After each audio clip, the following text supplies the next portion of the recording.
jadi diktator berjalan yang salah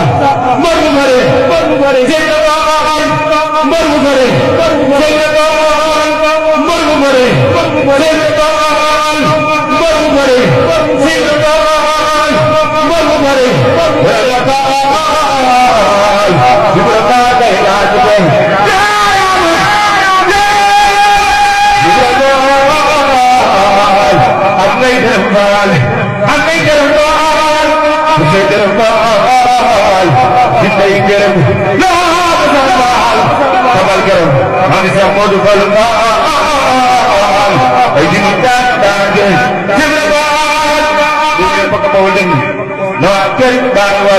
mai sokut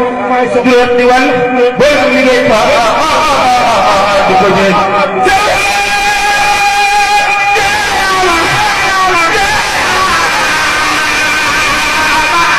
Allah